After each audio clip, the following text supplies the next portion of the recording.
Hello दोस्तों, sleepy classes में आपका स्वागत है। आज की फ्यू मिनट सीरीज में हम डिस्कस करने वाले हैं Shreya Singhal versus union of India case 2015 में सुप्रीम कोर्ट की जजमेंट। इस जजमेंट के थ्रू सुप्रीम कोर्ट ने section 66A of information technology act 2000 को अनकॉन्स्टिट्यूशनल ठहरा दिया था और उसकी एप्लीकेशन पे रोक लगा दी थी। तो जानते हैं कि ये केस किस बारे में है, आईटी एक्ट क्या है, सेक्शन 66A क्या है और इस केस के अंदर किस तरीके के आर्गुमेंट्स और काउंटर आर्गुमेंट्स के बाद जजमेंट आई। 2012 में शाहीन धाडा और रीनू श्रीनिवासन नाम की दो लड़कियों को मुंबई पुलिस ने अरेस्ट किया था। उन पर आरोप यह था कि उन्होंने शिवसेना चीफ बाल ठाकरे जी की डेथ के बाद जो बंद कॉल किया गया था महाराष्ट्र में, जब बंद करवाया गया था महाराष्ट्र में, उसको क्रिटिसाइज किया था। कुछ ऐसा कमेंट किया था जो माना गया था कि ऑफेंसिव है उनके समर्थकों के द्वारा, और पुलिस ने उन्हें अरेस्ट भी किया।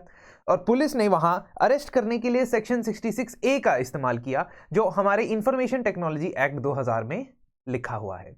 आईटी एक्ट 2000 किसी भी तरीके की इलेक्ट्रॉनिक कम्युनिकेशन को रेगुलेट करने के लिए बनाया गया था। इसमें कई तरीके के क्रिमिनल ऑफेंसेस भी हैं और कई अलग अलग तरीके की पेनल्टीज इसमें मेंशन्ड है, जिसमें कई सालों की जेल भी आती है। अब ये एक्ट को 2009 में अमेंड किया गया था और इसमें सेक्शन 66A ऐड किया गया था, जिसका पर्पस ये था कि साइबर क्राइम को रोक सके, क्योंकि टेक्नोलॉजी बहुत तेजी से बढ़ती जा रही है। सेक्शन 66A है क्या? सेक्शन 66A क्रिमिनलाइज करता है sending of offensive messages through computer और कम्युनिकेशन डिवाइस यूजिंग इंटरनेट। तो कहने का मतलब कि इलेक्ट्रॉनिक डिवाइसेस का इस्तेमाल करते हुए आप किसी भी तरीके का ग्रॉसली ऑफेंसिव या मेनेसिंग कैरेक्टर की इंफॉर्मेशन अगर शेयर करते हैं, या आप ऐसी इंफॉर्मेशन शेयर करते हैं जो फॉल्स है, झूठी है, और उसका purpose annoyance, inconvenience, danger, obstruction, insult, injury, enmity, hatred फैलाने के लिए है, या आप ऐसी इंफॉर्मेशन शेयर करते हैं जो किसी को डिसीव करने के लिए, किसी को मिसलीड करने के लिए बनाई गई है, तो वो आपकी एक पनिशेबल ऑफेंस मानी जाएगी। आपको इसमें 3 साल तक की इंप्रिजनमेंट, जेल की सजा हो सकती है और आपके ऊपर फाइन भी लगाया जा सकता है। तो ये चीज जो है यहां पे सेक्शन 66A एड्रेस करता था। प्रॉब्लम क्या है सेक्शन 66A के साथ फंडामेंटली, कि ये ग्रॉसली ऑफेंसिव क्या होता है जी? कौन सी चीज से अनॉयंस होती है, कौन सी चीज से नहीं होती है, किस तरीके की इंफॉर्मेशन लोगों को इनकन्वीनियंस कर सकती है, कैसी इंफॉर्मेशन लोगों को इनकन्वीनियंस नहीं करेगी, इसकी ना तो कोई परिभाषा है, ना ही किसी इस एक्ट के अंदर इसको डिफाइन करने की कोशिश की गई। तो this is a very subjective term that are used, and subjective terms may be interpreted differently by different police authorities. अब क्योंकि ये सब स्टेट पुलिस के अंडर आता है, तो अलग अलग स्टेट पुलिस अलग अलग स्टैंडर्ड्स लगा के लोगों को इस सेक्शन 66A के अंडर अरेस्ट कर सकती थी। साथ ही साथ यहां पे क्या हुआ, श्रेया सिंघल ने एज अ लॉ स्टूडेंट एक पिटीशन फाइल की। उसके अलावा भी कई लोगों ने आर्टिकल 32 का इस्तेमाल करके पिटीशन फाइल की। आर्टिकल 32 का इस्तेमाल तब होता है जब फंडामेंटल राइट्स वायलेट होते हैं और डायरेक्ट सुप्रीम कोर्ट को अप्रोच किया जाता है। वैसा ही यहां पे भी हुआ।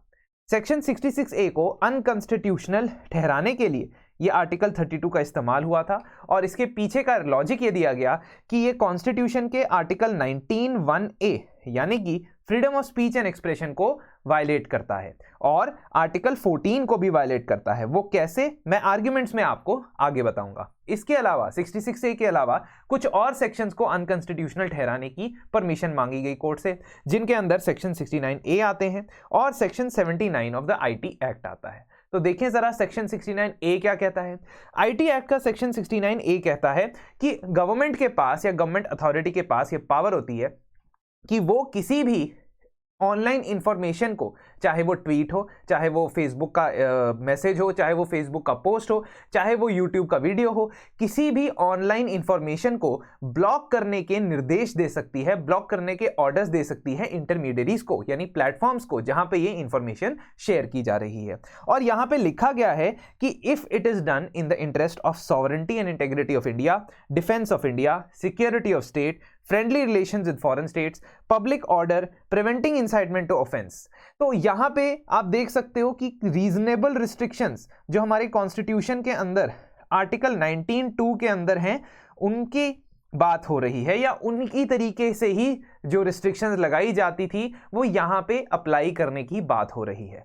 तो कोई भी ऐसा काम जो interest of sovereignty integrity, defence of India, security of state, friendly relation with states, public order, incitement to offence और कॉग्निजेबल ऑफेंस, इसके रिलेटेड कोई भी ऑफेंस से रिलेटेड कोई इंफॉर्मेशन हो, तो आप सोशल मीडिया इंटरमीडियरी, या not exactly social media but intermediary को कह सकते हो कि उसका एक्सेस ब्लॉक कर दिया जाए, उसको उस इंफॉर्मेशन की शेयरिंग को रोक दिया जाए। अब यह भी कहा गया था कि यह भी आर्टिकल 19 के खिलाफ है। तीसरा आर्टिकल जो यहां पे डिस्कस, सेक्शन जो डिस्कस होता है वो 79 इंटरमीडियरीज को किसी तरीके की लायबिलिटी से बचाता है। कहने का मतलब, अगर आप एक प्लेटफॉर्म है जो इंफॉर्मेशन जनरेट नहीं कर रहे, बस मीडियम है कि एक पर्सन आएगा और आपके प्लेटफॉर्म पे कोई पोस्ट कर देगा, तो आपकी लायबिलिटी यहां नहीं बनती है। मतलब आपको under IT act section 66A सजा नहीं मिलेगी। सजा किसे मिलेगी? The person who has posted the image और द वीडियो और द इंफॉर्मेशन। और एक और चीज यहां पे बताई गई कि अगर तो आपने एग्जेम्पशन लेनी है सेक्शन 79 के अंदर as a social media intermediary, if you have to take the exemption, आपको कुछ चीजों का ध्यान रखना होगा। सबसे पहली बात तो ये कि अगर आपने खुद ही कंस्पिरेसी की है और खुद ही अनलॉफुल एक्टिविटी को प्रमोट किया है, ऐसा पाया गया, तो आप लायबल रहेंगे। मींस आपके ऑफिशियल हैंडल से ऐसा पोस्ट आया या आपकी ऑफिशियल एक्शन की वजह से वो वाली चीजें हुई जो सेक्शन 69A में मेंशन्ड है, तब तो आप नहीं बच पाओगे। और दूसरी चीज कि आपको गवर्नमेंट या उसकी एजेंसी कोई कंटेंट ब्लॉक करने के लिए कहती है, लेकिन आप ब्लॉक नहीं करते।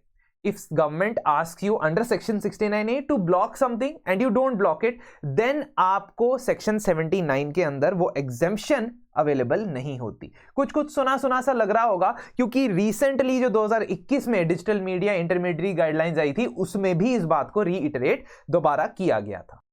तो section 69A, section 79, section 66A, I hope आपको ये तीनों बातें समझ आ गई होंगी। अब आर्ग्यूमेंट्स की बात करते हैं। पेटिशनर्स और गवर्नमेंट के आर्ग्यूमेंट्स को बहुत ही इंटरेस्ट से समझना है, क्योंकि बड़ी इंटरेस्टिंग और अच्छी बातें यहां से निकल के आती है। जो लोग सेक्शन 66A का विरोध कर रहे थे, उन्होंने क्या कहा? सबसे पहले उन्होंने कहा कि ये आपकी fundamental right to freedom of speech and expression को वायलेट करता है, और किसी भी आर्टिकल 19 सब सेक्शन 2 के जो 8 सब्जेक्ट्स हैं या जो 8 टॉपिक्स हैं, उसके अंदर ये सब नहीं कवर्ड है। हमने रीजनेबल रिस्ट्रिक्शंस पढ़ी हैं, security of the state, incitement offence वगैरह वगैरह, लेकिन जब मैं सेक्शन 66A को देखता हूं तो वहां पे ये सब चीजें नहीं लिखी हुई है। वहां पे तो लिखा हुआ है कि ऑफेंसिव है, मेनेसिंग है, फॉल्स है। तो these are not the reasonable restriction under article 19।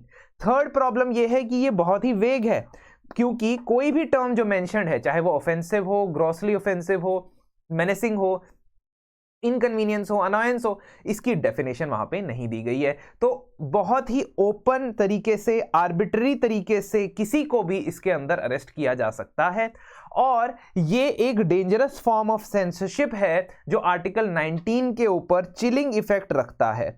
Because of no boundary और no delimitation of what is right and wrong, clarification is not there, so you can arrest anyone and control the article 19। और एक और चीज जो यहां पे कही गई, जो मैं आपको बताना चाहूंगा, in the arguments one more thing was added, that it is against your article 14 as well. Article 14 का मतलब कि it poses different standards for people who are using the internet and different standards for people who are using other media. Why? क्योंकि article 19(2) के अंदर हमने देखा कि आपकी फ्रीडम ऑफ स्पीच के ऊपर रीजनेबल रिस्ट्रिक्शंस हैं, और वो रीजनेबल रिस्ट्रिक्शंस उसमें लिखी हुई हैं कि sovereignty and integrity of India, security of the state, friendly relations with state, incitement offence वगैरह वगैरह क्लियरली लिखा हुआ है।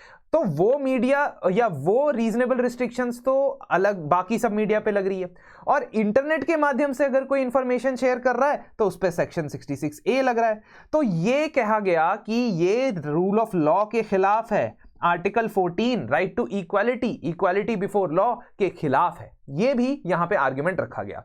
इस आर्ग्यूमेंट को हम ध्यान से दोबारा भी देखेंगे जब सुप्रीम कोर्ट की जजमेंट के बारे में पढ़ेंगे। इसमें डिफेंडेंट्स यानी कि यूनियन ऑफ इंडिया, उन्होंने डिफेंड करना है इस कानून को या इस सेक्शन को, तो क्या कहते हैं? सबसे पहली बात वो ये कहते हैं कि जुडिशरी को नहीं बल्कि लेजिस्लेचर को यानी पार्लियामेंट को डिसाइड करना चाहिए कि कानून कैसे बनने चाहिए। सो ये जो चेंजेस पार्लियामेंट ने लाए हैं उनको जुडिशरी ना ही छेड़े तो बेहतर। Legislature is in the best position to understand what are the needs of the people.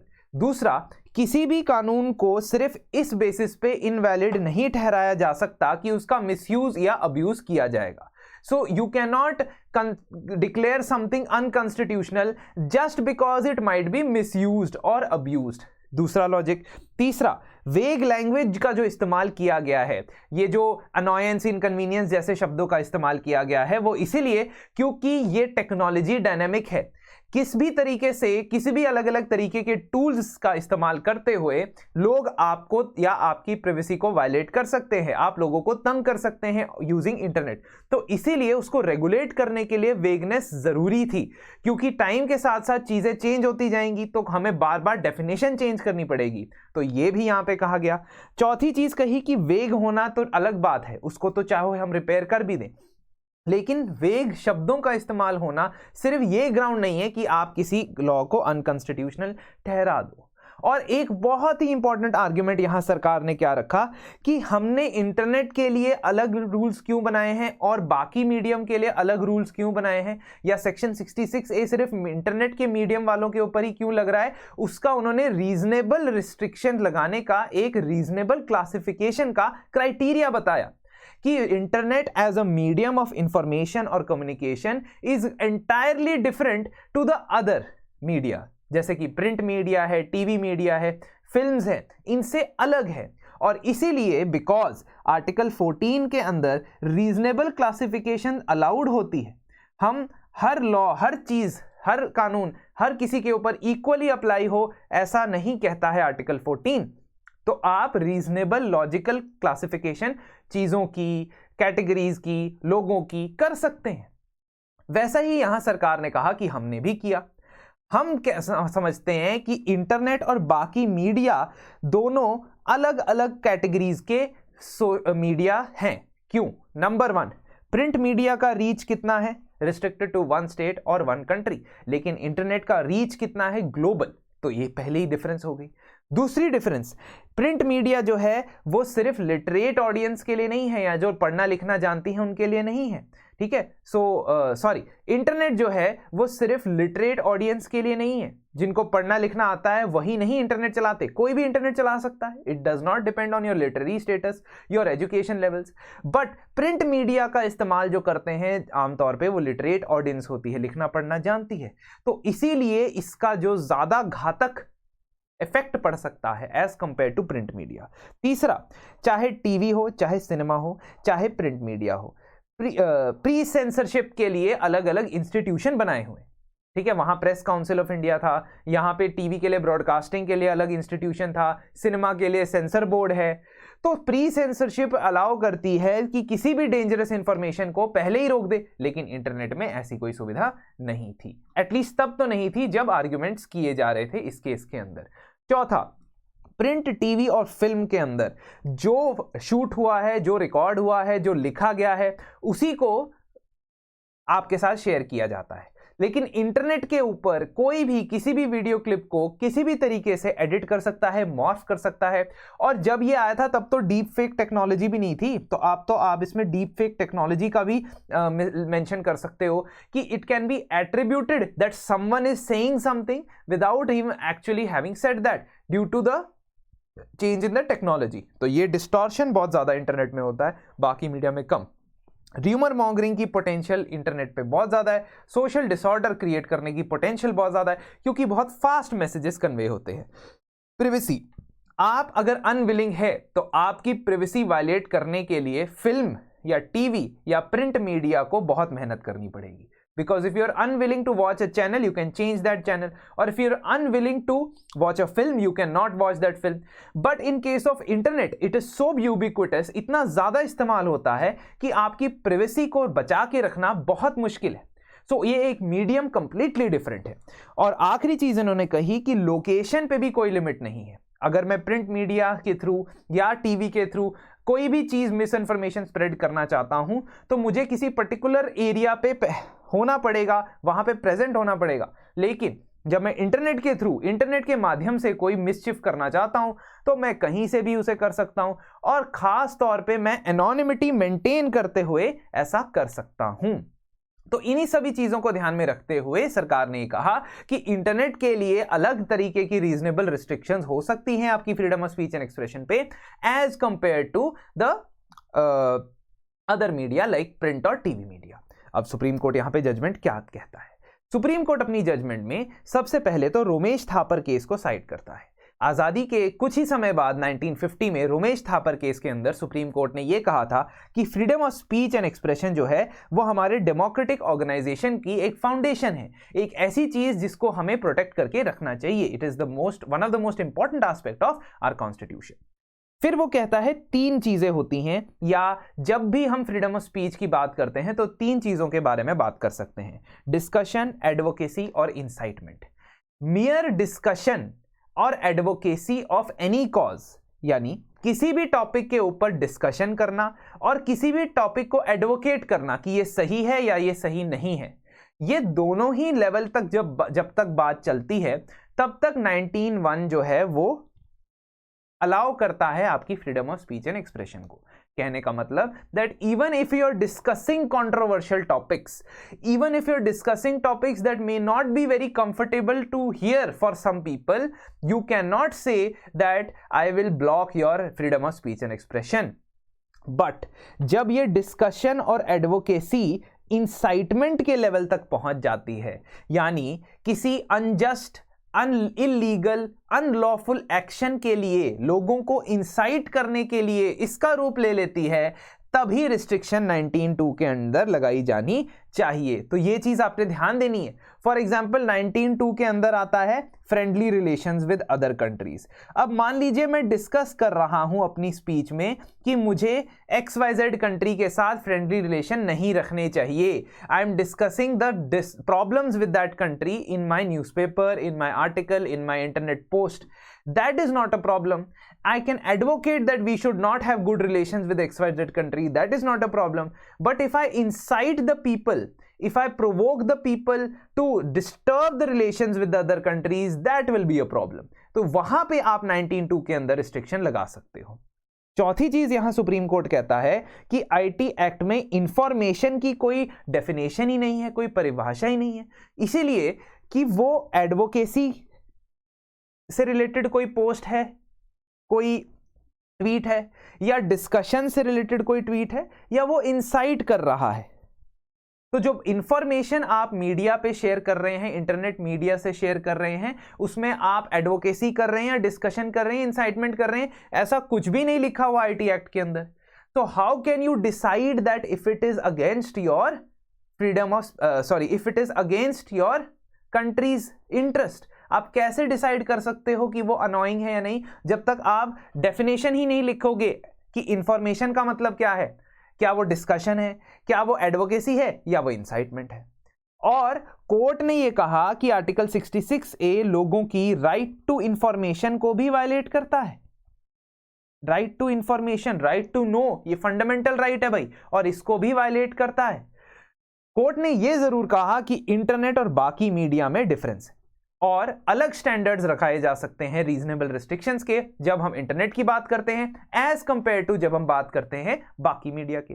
तो सेक्शन 66A आर्टिकल 14 को तो वायलेट नहीं करता है। So the court rejected that section 66A violates article 14.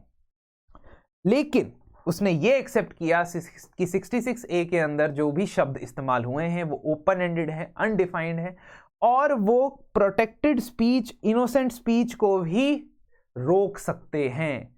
जो स्पीच आर्टिकल 19(1)A के under considered थी freedom of speech and expression के अंदर, उसे भी ये रोक सकता है। It has a chilling effect on free speech. इसी वजह से उन्होंने पूरे के पूरे सेक्शन 66A को अनकॉन्स्टिट्यूशनल ठहरा दिया और कहा कि अब ये अप्लाई नहीं होता है। रही बात सेक्शन 69A की या आईटी रूल्स की, सेक्शन 69A याद करो, पावर थी गवर्नमेंट की कोई भी कंटेंट ब्लॉक करवाने की, तो वो पावर सही है, कॉन्स्टिट्यूशनल है, because it should be on the grounds of reasonable restrictions mentioned under article 19(2). तो ये बात याद रखनी है कि अगर मान लीजिए कोई ऐसा सेक्शन है जिसमें सेफ गार्ड्स अवेलेबल नहीं है। यहां पे सेक्शन 69, 95, 96 ऑफ सीआरपीसी क्यों है?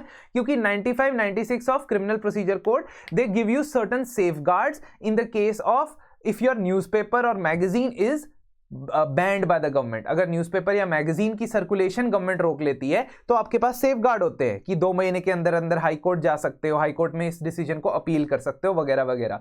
अब ये सेफ गार्ड सेक्शन 69A में अवेलेबल नहीं है, इसीलिए आप ये नहीं कह सकते कि सेफ गार्ड अवेलेबल ना होने की वजह से मैं पूरे इस एक्ट की कॉन्स्टिट्यूशनैलिटी को खत्म कर दूं। So it is constitutional, section 69A is constitutional and section 79 is also constitutional, जहां पे मैं इंटरमीडियरीज को एक्सेप्शन दे रहा हूं that they will not be liable. याद रखना सेक्शन 79 के अंदर एक 3B सेक्शन भी था, याद करें, एक सेक्शन 79 3B भी था, जहां पे यहां डिस्कस हुआ था कि जो गवर्नमेंट है वो ऑर्डर देती है सोशल मीडिया इंटरमीडियरी को कि आप इंफॉर्मेशन ब्लॉक कर दें।